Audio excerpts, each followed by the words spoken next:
So welcome, Ron Diamond. You're doing so many things in the family office space and otherwise. Look forward to sharing your wisdom. Please introduce yourself. First, great to be here. I've listened to several of your podcasts and you do a terrific job. Ron Diamond, basically we represent about 100 single family offices ranging in size from 250 million to about 30 billion. We basically act as a filter. We're not a multifamily office, and we invest in private equity, venture capital, real estate, and credit. I sit on about 10 different boards, and then we just recently announced I'll be chairing the Stanford University Global Family Office Center. So basically, we're going to try to create an ecosystem for family offices to get together. And then I also run 2 Tiger 21 groups out of Chicago. Great. So I expect hopefully we'll have a lot of synergies together. You have Stanford on. I see, but we do have a connection. Our heritage is about alumni connecting. So maybe just share your alumni heritages. My alumni it's poetic justice because I was rejected from Stanford as an undergraduate, and now I'm running their family office and I'm on the board. So it is what it is. But I don't have an alumni connection, but I got on the board there about 2 years ago, and I'm very involved. I also help to run there's a world peace initiative which I chair that comes out of Stanford on the philanthropic side, and then I chair what's called the Global City Center out of Stanford, where it's just basically 30 companies. We're the smallest company by 1,000%, but this is Amazon, Microsoft, Visa, et cetera. And they're all trying to figure out how the world's going to get disrupted. And so I chair that. Well, as a fellow rejectee of Stanford, but where did you go? Oh, I went to Northwestern. It turned out fine. Great. All right, let's talk about 2020. We started doing this in December, looking back, but here we are. A lot has happened even in 21, but let's go to 2020, your best or worst decision. From a business standpoint, or? Typically from an investment standpoint, but otherwise.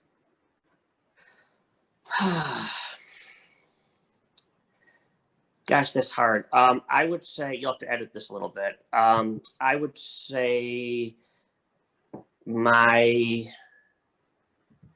best decision, I think, has been basically being true to myself as far as how I invest. So, look, I mean, yes, Bitcoin went up and doubled or tripled, and I didn't participate in that. I've never bought a stock at the bottom. I've never sold a stock at the top, and I miss a lot of great opportunities.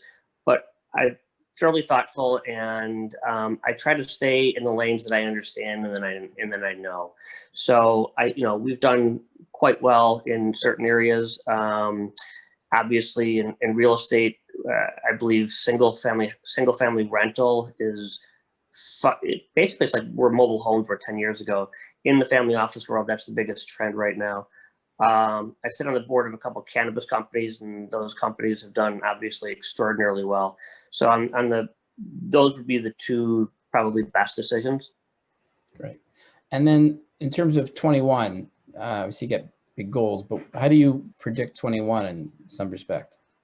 Well, 21. Look, I'm an eternal optimist, but objectively, the country is going to shut down in 21. I believe, because to vaccinate, you've got to vaccinate 500. You've got 250 million people. You have to vaccinate twice. That's 500 million people. I can't see it happening. I hope I'm wrong, but I can't see it happening before the end of 2021. With that, take that into consideration.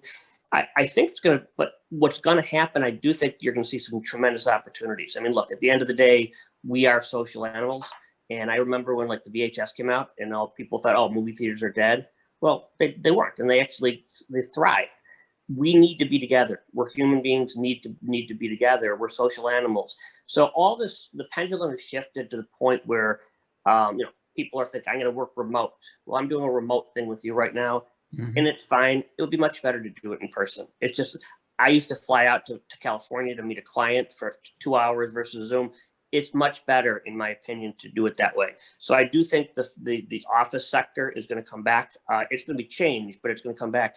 I think the restaurants and the hospitality, I think, are going to thrive. I think it's going to be like the Roaring '20s, because if we're in this for a minimum of 6 months or maybe a year, people are going to want to get out, and people are going to want to eat and celebrate and be together. And so I see a huge opportunity in the hotel area. I see a huge opportunity in the restaurant area. And I also think that after what's happened with what I'll call a debacle in the White House the other day, I just think people are going to just, in general, be nicer to each other. I mean, it was such a divisive government, and I think that's going to change. So I think that'll be a good thing. Fair enough. Well, actually, speaking of being nice to each other, what's your philanthropic focus for this year? Well, I chair at Stanford University, the World Peace Initiative. So basically think peace credits, but carbon credits, but with peace. So that's one of the things that I'm doing. I'm involved in several Jewish organizations from a philanthropic standpoint. And, my goal and kind of what I want to do with the Stanford Center is, big picture, what I believe is that businesses can really help philanthropy. You have to run it. You can't run a philanthropy just like a business, but you can run it more like a business. And you saw that with the vaccines. I mean, Bill Gates Foundation has done more for the vaccines than the government has. If this were me, I would say tomorrow, have Jeff Bezos and Amazon take control of vaccinating 500 million people. So you've got to combine the government with the public, with the private sector. And I think if you can create an environment where philanthropies are run more like businesses, you could do a wonder of good. I'll give you one real quick example. I started my career at Drexel Burnham. Michael Milken, my dad unfortunately passed away, who I love so much, but he passed away at 57 of prostate cancer. Michael Milken developed prostate cancer when he went to jail. When he got out, rather than throw $100 million at prostate cancer, he built it like a venture capital firm. And because of him, we will die with prostate cancer, but not of prostate cancer. You need guys like that, like Bill Gates, to help solve these problems. So I think from a philanthropic standpoint, what I'm really trying to do with Stanford is take the really smart people from a business standpoint and apply it to some of these big picture problems that we have in the philanthropic world. Great. More synergies we'll talk about. And then how can we help Ron Diamond? All right. So this is easy. I have a 17 and 20-year-old daughters. My 17-year-old daughter thinks I have zero social cues. My 20-year-old daughter agrees. I would have to say it's just advice on teenage daughter. Now, I love them more than anything in the world, but I am the least cool, least hip, least intelligent person. And I guess maybe anything to help with that would probably be good. What are they into? Well, my little one is a great athlete, and my older one, my wife's an artist, is an artist, and she studies at University of Michigan. And again, that's my alumni. And that pains me to write the check because I went to Northwestern, and I mean, it was when we played you in sports. It was the Monty Python skit where the students played the teachers, and they just beat the heck out of the kids. Right. That's what it was like. So I was not a fan of Michigan, but I'm growing to like them. Fair. Well, what sport is your youngest one playing? She's phenomenal. So she plays basketball. She played varsity as a sophomore, and now she's taking up tennis, and she's thriving. So she is an incredibly gifted natural athlete, and as a dad, my favorite job is being a dad, and there's nothing better in life to me than watching my children do sports, whether it's my older one who isn't quite as good of an athlete or my youngest one who is. I love watching them play sports. So I'm going to try to make you look good. I'm going to try to connect you to some really cool artists for your oldest. Not sure exactly what to do for your youngest yet, but there's some people in Chicago that are involved, very, they're agents to Olympic athletes, something that could be cool. We'll try. What's your one word for 2021? God, my one word. Could be multiple words. You'll have to edit this. My one word for 2021.